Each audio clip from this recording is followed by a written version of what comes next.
Good morning, everyone. Morning. Thank you for inviting me. It is a pleasure for me to be here. I, too, one day, back in the day, sat where you are sitting this morning. However, it's more exciting from what I'm seeing your work when I walk down the hallway. And I was on this side looking, and I was on that side looking. But I love mixed media, and I love collage. But let me tell you a little bit about me, how I got started. One day, back in the day, I was in 3rd grade. We had a homework assignment, and I needed some yellow crayons, but I did not have a piece of yellow crayons. So I went outside to our garden. How many of you like mustard greens? How many of you know what they are? Great. Well, when they bloom, the stem or the stalk in the garden comes up. Do you know what color it might be? Yellow. So, therefore, this is what this piece is all about, right here. And this is how my art journey started. In the vegetable garden at home, I did not have a piece of yellow crayon.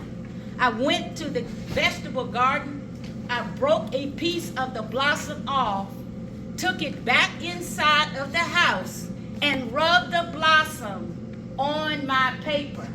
That's how I got yellow. Moving forward on to high school. I took art, but I would always do little small things at home. But I never understood the why. But in high school, my teacher, like Mr. Peck, pulled me aside and said, "Bernice, I think you have something here. I believe you should go to college and major in fine arts." Off to Norfolk State I go, in Norfolk, Virginia. Green as the leaves on the trees. Didn't know a whole lot about art, but I persevered. Along the way, I had some stumbling blocks in the studio, mixing the colors, mixing paint, drawing the head, the arms, the whole entire body.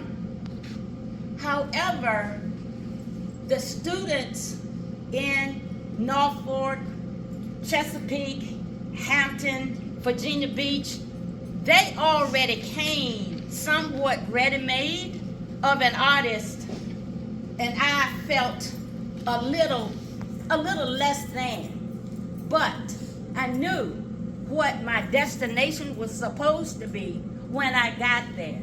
And I knew that my parents were paying for me to go to college. So therefore, I had to do the best that I could do. That meant staying in the studio, painting all day and on into the night. Here, this is just basically some of the works that I have done since I have retired.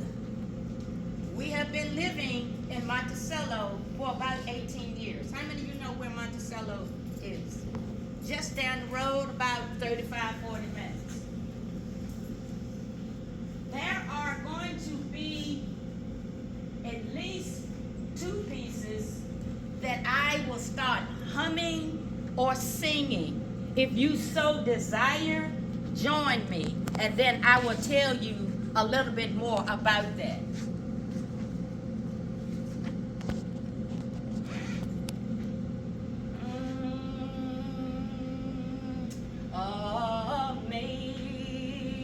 Amazing grace, how sweet the sound.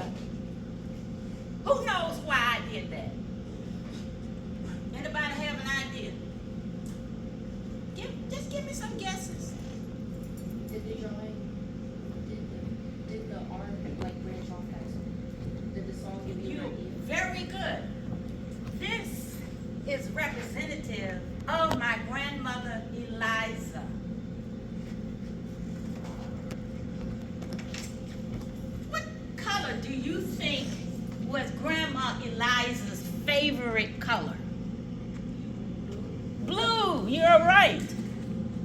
favorite color, blue. What was one thing by looking at this that Grandma Eliza liked to do? Cook in the garden, all of that good stuff. And Grandma also liked to bake and wood cook stove, where you had to split the wood and put it in the stove to cook, bake, cook fried chicken in an old black skillet, or make biscuits in the oven. And yes, it was hot in there. Also, Amazing Grace was one of Grandma's favorite hymns. There are all different types of things in this picture that represents different types of things. This is an example of a story quilt. What do you think a story quilt is? A story quilt is basically like the fabric around here. It tells a story because you put it all together to make one story. You are exactly right. The story is in the middle, and the pieces of fabric, they all come together. That's another thing that Grandma Eliza used to like to do. She used to like to make quilts by sewing. Also, I attended church with Grandma. So that's what these church windows, that's what it represents. She loved flowers. There was a red rooster on the farm, and he was mean. My cousins and I, we always had to run from him because the spurs were about this long. So we knew not to play around with that old mean rooster. This right here is a weeping willow tree. So when my dad would go to her house to pick up Grandma to take us to church, right, she would reach up on that tree and she would break something off and put it in her purse. What do you think it was? A switch. You're exactly right. Grandma would take the switch and put it in her purse. So you're sitting in church with your grandma, and back in the day when somebody would open that church door, you turn around and look to see who's coming. And all Grandma would have to do was open that purse. She didn't have to take it out. She would just tap me on my knee, and I'd turn around because I didn't want Grandma to pull that switch out. Any questions about anything so far? Yes? Why are some of the drawings on wood? Good question. Why are some of the drawings on wood? I'm the type of artist that don't like to block myself into one thing or one type of material.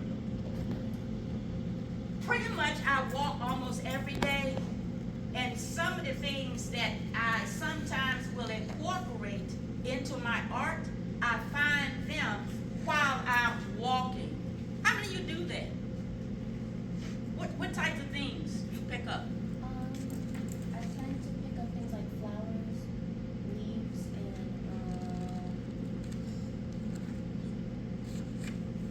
that's really it. Or just random pieces of paper because I don't use sticky notes. Okay, great. Did I see your hand? No? Yeah, you? Oh, colorful stones. These are all great things. I like to pick up rusty looking things. You know, like the old bottle tops that when someone has rolled over it over and over, it's flattened out. And then sometimes they might become a nose, ears, eyes, or whatever in the artwork. But getting back to your question, why are some of the pieces on wood? Like I said, it tells a story in itself. It brings forth feeling and meaning to the artwork. Because this piece represents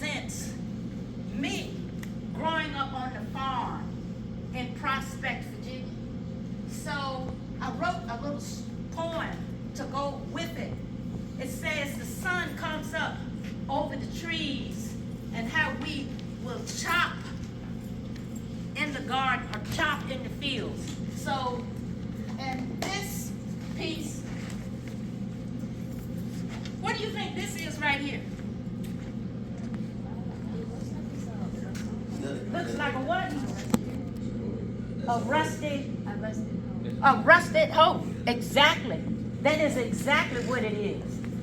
So when I'm out and about, fabulous. So don't forget that accidents are good when they happen, when it comes to your art.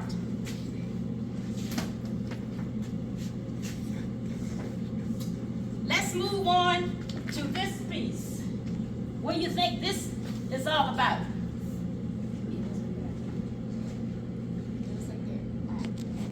They're at church. They're at church. Voting! How many of you are in here 17?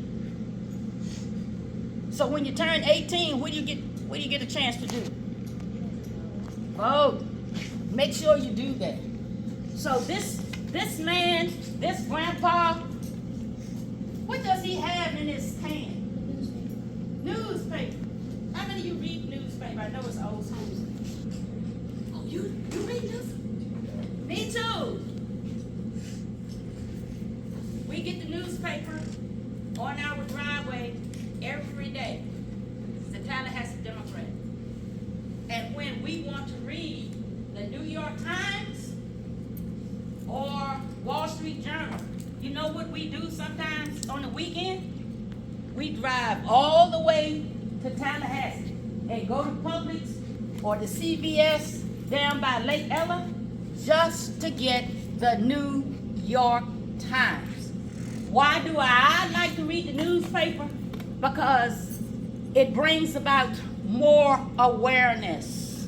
Sometimes I run across words I do not know how to even say the word. I copy the word down and I'll look it up. And that is enlightening me.